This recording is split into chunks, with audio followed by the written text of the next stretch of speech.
Hello viewers, welcome to Newsweek South Asia, a program that talks about breeding of terrorism and its impact on South Asian nations.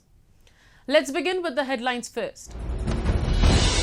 Deadly bomb blast rocks Lahore's Anarkali market.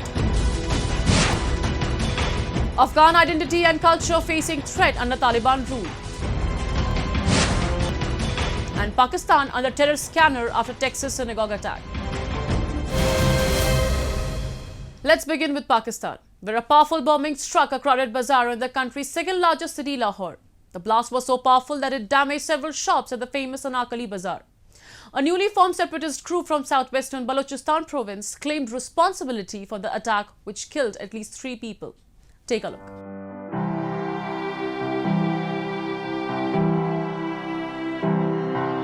At least 3 people were killed and 22 wounded by a bomb blast in the Pakistani megacity of Lahore. The explosion happened in Old Lahore's famous Anarkali market, damaging several motorbikes and upturning market stalls. Initial investigations show that it was a time-control device on a motorbike which was the cause of the blast. The injured were shifted to the Mayo Hospital, where 2 succumbed to their injuries. मेरी दुकान से 10-12 foot दूर था, लेकिन इतना शदीद धमाका था कि हम समझ नहीं आई हमें हुआ क्या है। फिर वो जिन दुकानों के आगे हुआ उनमें आग लग गई और जो उनके मुलाजमीन थे 1-2 वो ज़ख्मी हुए हैं। सामने जो पटूरा लगा था उसी टाइम डेथ हो गई उसकी। जो राहगीर बच्चा था वो उसकी दोनों टांगें ख़त्म हो गई थी और साइड से सब मैंने उठाया तो उसका कोई वो भी डेथ हो गई थी, वो भी एक्सपायर हो गया और बड़ा शदीद धमाका था। इसका क्या बता सकते हैं आप?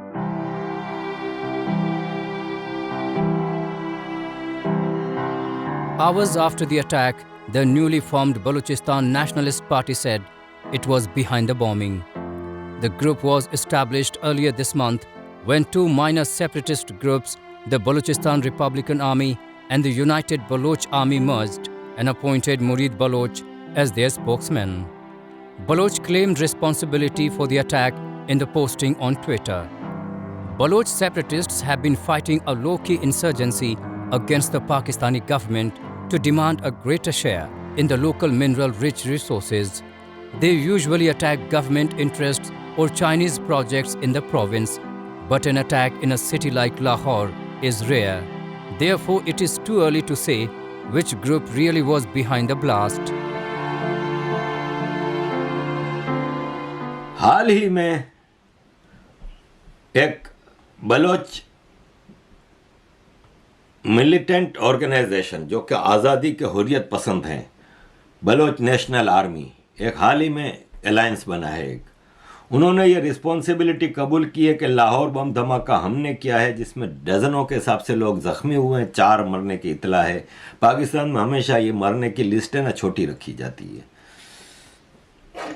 बलोच नेशनल आर्मी के तर्जुमान मुरीद बलोच ने मीडिया को बयान में कहा कि बीएनए लाहौर में रिमोट कंट्रोल बम धमाके की जिम्मेदारी कबूल करती है। तर्जुमान ने कहा कि धमाके का असल टारगेट पाकिस्तान बैंक के अहलकार और पुलिस गार्ड थे। जो काफ़ी लोग बैंकर और पुलिस वाले मरे हैं और ज़ख्मी हुए हैं। उन्होंने कहा कि हम पूरी दुनिया में ये बताना चाह रहे हैं कि हमारे धमाके का मकसद पाकिस्तान फोर्सेस की बलूचिस्तान में औरतों और बच्चों के ख़िलाफ़ worst kind of human rights violation, torture और मर्डर, डिसअपियरेंस के ख़िलाफ़ एक प्रोटेस्ट है, ये जो कि हमने बम धमाके की सूरत में आपको बताया है।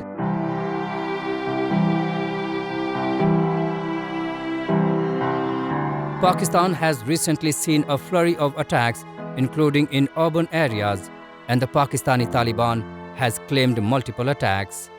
The group, emboldened since the Afghan Taliban seized power, has warned of more such attacks to come. People of Pakistan had elected Imran Khan government with high hopes of seeing peace and tranquility in the nation. But in contrary to their expectations, Imran Khan government failed miserably in securing the interests of his people. The law and order situation of the country is at an all-time low.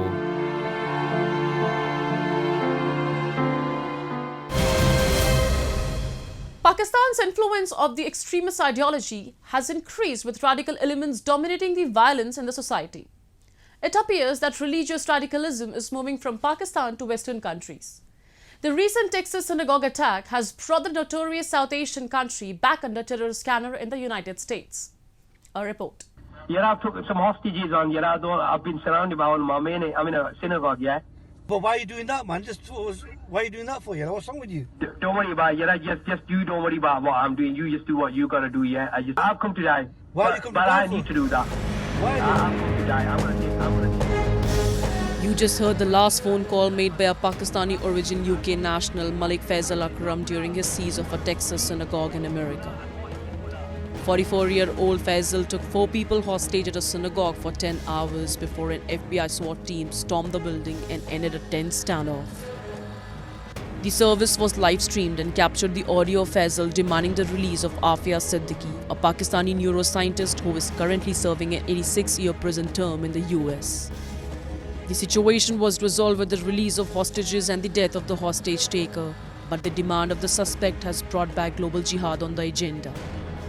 The incident was latest in long line of jihadi attempts to free Al-Qaeda-linked neuroscientist who has doctorate from Brandeis University. Also known as Lady Al-Qaeda, Siddiqui was married to the nephew of Khalid Sheikh Mohammed, Pakistani national and the prime accused in the 9/11 attack. The involvement of a Pakistani origin UK national in the siege shows the deep-seated religious radicalization within Pakistan and UK among Muslim community. Siddiqui's imprisonment in Texas is being used as a rationale for terrorism against Americans, this time in the United States itself. This was an act of terror. This was an act of terror, and it not only was related to someone who had been arrested, I might add, 15 years ago and been in jail for 10 years. The idea that it was something new. They did just a great job. I also told him that I wanted to make sure we got the word out to synagogues and places of worship that we're not going to tolerate this, that we have this capacity to deal with assault on particularly the anti-Semitism that has grown up. Since 2010, there have been other hostage-taking incidents across the world where hostage-takers insisted Washington release the Pakistani prisoner, Aafia. Pakistan Prime Minister Imran Khan, various Islamist political parties and jihadist groups have all competed to spearhead the campaign to free Siddiqui, casting it as a struggle for Islam and the honor of Muslim women against a predatory West. In 2018, the Pakistani Senate unanimously passed a resolution to take up the matter of Siddiqui's release with the US, referring to her as the daughter of the nation. If Pakistani origin UK national Malik Faisal Akram was the spearhead, the Pakistan government has been instrumental in radicalizing Pak origin Muslims globally towards pan-Islamic jihadi causes since President Ziaul-Haq days. Pakistan origin youths living in the West have embraced violence, and the British have traced 70% of such youths to Pakistan. From the Omar Sheikh, the most notorious Briton in 1994, to London Bridge attacker Osman Khan in 2019, the migrants from Pakistan, including those living and educated there and although enjoying freedom, have taken to terrorism. Pakistanis get radicalized after migrating to the Western countries, and their children get radicalized growing up in labor-class communities where Islam is practiced in more intense forms. From Al-Mehzaroon's founder Anjum Chaudhry to other hate preachers and their hardline supporters, there is a long list available. Unsurprisingly, Pakistan establishment supports them both ideologically and financially. These radical youths are continuously promoting hostility and discrimination against Jews in Western countries. Jews who simply wanted to go and practice their faith on the Sabbath, on the Shabbat, in a neighborhood synagogue, faced this kind of danger. And it wasn't the first time, nor was it the second or third time. It's becoming an increasing phenomenon in the United States. And for me, it's outrageous that in this country, which I love so much, which I'm sure we all love so much, we are facing this increasing spate of anti-Semitic attacks.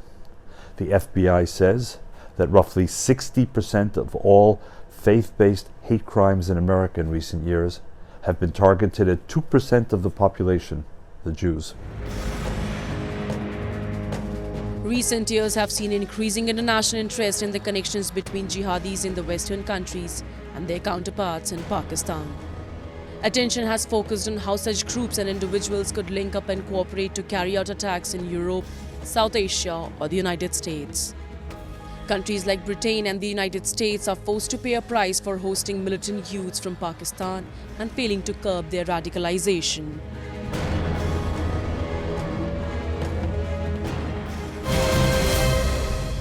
Terrorism in all its manifestations are unacceptable and never be justified. Today, all states in every region are vulnerable to terrorism, and this menace has become a global concern. Recently, India's permanent representative to the UN, Tirumurti, strongly condemned the terror attack in Abu Dhabi, where 2 Indians lost their lives. Have a look. India has been a constant victim of terrorism. It poses a significant threat to the people of India. Compared to other countries, India faces a wide range of terror groups. However, with its revived counter-terrorism strategies, the country has not only managed to defeat this menace at home, but is also leading the collective fight against this global threat.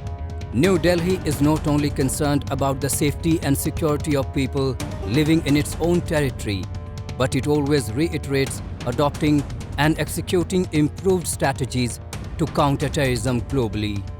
Just a few days back, India at International Counter-Terrorism Committee Conference condemned the drone attack by Yemen's Houthi rebels in the United Arab Emirates that killed 2 Indian nationals.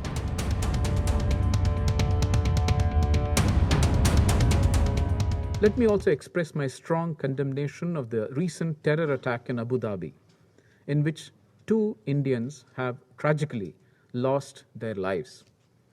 Such an attack on innocent civilians and civilian infrastructure is completely unacceptable. It is a blatant violation of international law. It is also against all civilized norms. India stands in solidarity with UAE and extends its full support for an unequivocal condemnation of this terrorist attack by the Council. It is important that the Council stands united in sending a clear signal against such heinous acts of terror. For several years, India has been battling terrorism with great determination, and it keeps raising its voice against this menace at the international level. Recently, India assumed the chair of the Counter-Terrorism Committee and revealed its commitment towards global terrorism. More importantly, New Delhi will ensure that the global response to the threat of terrorism remains unambiguous, undivided, and effective. The South Asian nation has called on member states to remain united against the tendency of labeling acts of terrorism based on its motivation. India has never hesitated in raising its voice against the country which promotes terrorism. Recently, India exposed Pakistan at the International Counter-Terrorism Conference by referring to the crime syndicates responsible for the 1993 Mumbai bomb blasts, who are enjoying 5-star hospitality in Pakistan and given state protection.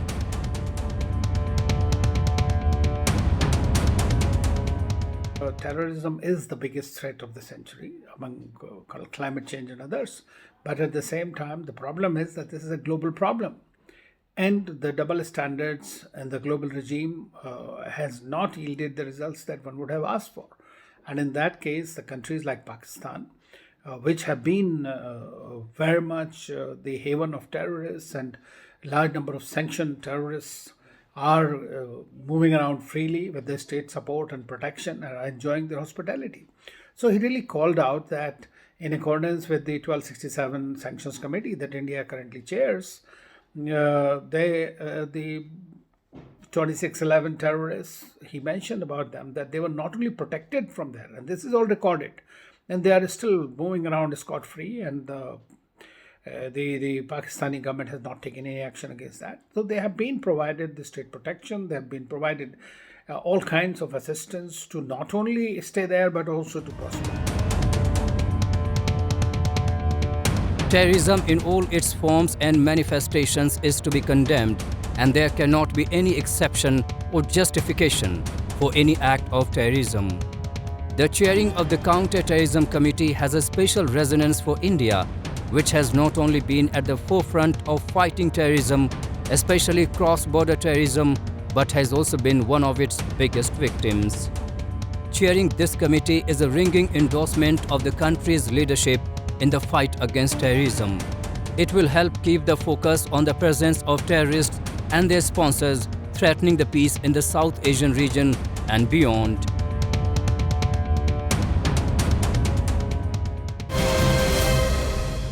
Now let's talk about Afghanistan, where the Taliban is becoming intolerant of an idea and the culture that does not fit with their orthodox mindset. In the war-torn country, the extremist group is imposing harsh interpretation of Islamic law through its inhuman act on the people of Afghanistan. Every other day, new videos are emerging and exhibit the real face of the Taliban. With the return of the Taliban's rule, people in Afghanistan are scared for their rights and lives. The Islamist group has broken its promises to safeguard women and protect human rights. The news of targeted killings and extrajudicial executions are coming every day from the war-torn country. The de facto rulers of the region are now attacking symbols of Afghan culture that define the Afghan identity. Just a few days back, in a viral video tweeted by a senior journalist of Afghanistan, Abdulhaq Omeri, a local musician can be seen crying in front of the Taliban, who burned all his musical instruments publicly, while the others can be seen recording the video of the miserable condition. This video in the public domain is from Afghanistan's Paktia province, where a Taliban militant is seen pointing a gun and laughing at the musician, while another is recording a video of the situation. This act by the militant group garnered a lot of criticism across social media, while there were many who stood in solidarity with the musician.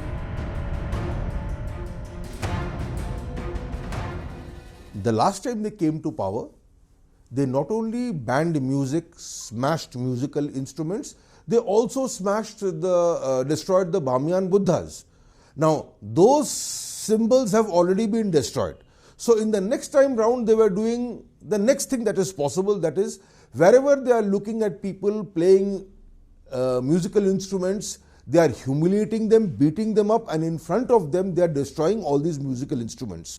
And those videos where the musicians are crying because their identity, their instruments through which they earn their living, through which they keep Afghan culture alive, they are being smashed in front of them, by laughing members of the Taliban who are actually laughing about it. It's heartrending, but then we know Taliban does this. They did it last time and they are again doing it. So this is not surprising. It is cruel, it is saddening, but it is not surprising.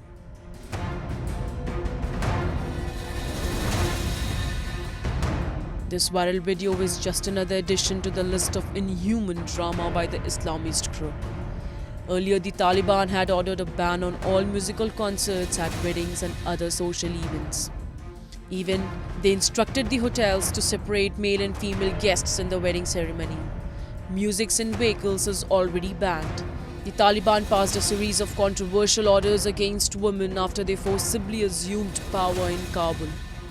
Last year, the Taliban had ordered the removal of all the banners and posters that featured pictures of women. Apart from all this, the Ministry of Virtue and Vice addressed a letter to all the women athletes wherein it directed women not to visit sports and health centers alone. The ministry recommended women to visit the places along with a male companion. This time it was hoped, I don't know who hoped it, that since they had managed to make recruits among the Hazaras, among the Uzbeks, among the Tajiks, it would be an all-inclusive government, at least ethnically. It is now clear that the Taliban government that you see today, if you look at it ethnically, 55% of the population is not represented. And even the ones who are in power are basically members of the Haqqani network. So this is a government that is completely in the hands of the Pakistanis. So all this talk that it would be an inclusive government have proved false because the Taliban will just not share power with anybody.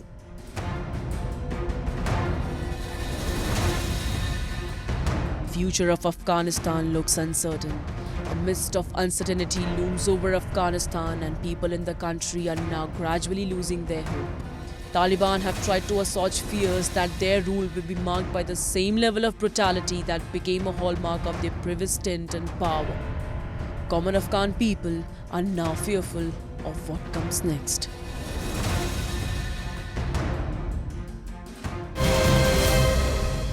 And with that, we come to the end of this edition of Newsweek South Asia. We'll be back next week with more news, views and analysis from the subcontinent.